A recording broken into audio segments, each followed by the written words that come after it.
The appeal of the self-effacing comedy is, I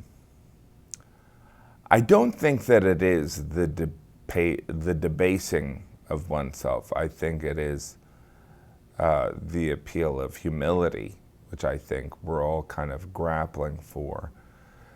But I think it's all in doses. I think similar to pop songs and music being more popular of a certain flavor at a certain time. You know, supposedly there's a study that during horrible economic periods, songs that are most hopeful are more popular. And then during economic booms, the more dark Nirvana type music is more popular. I don't know if that's true. That's what I read a million years ago.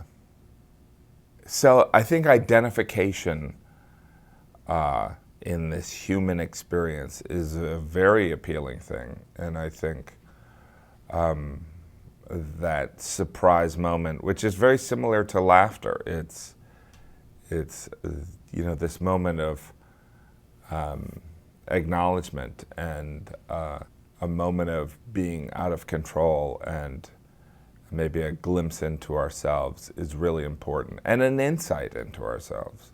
I realize that there is a certain victimization complex that I have that I probably had all my life.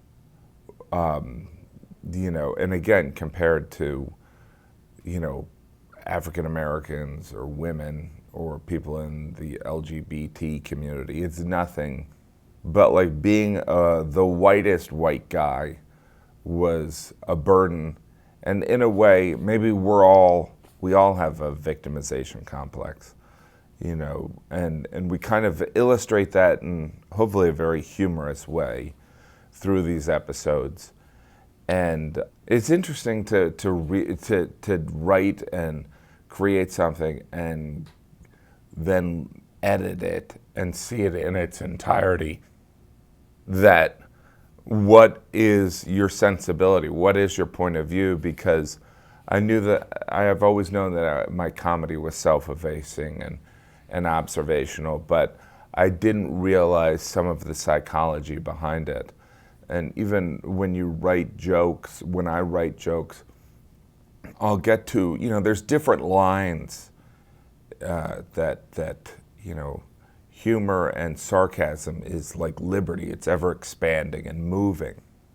But the line of self-effacing, just as the line of irreverence, is always moving. So someone just getting on stage and saying, "I'm ugly," is not funny, but it could be funny. You know, self-awareness is a pretty compelling attribute among other human beings. And I think that self-awareness is something that it's very similar to observational humor.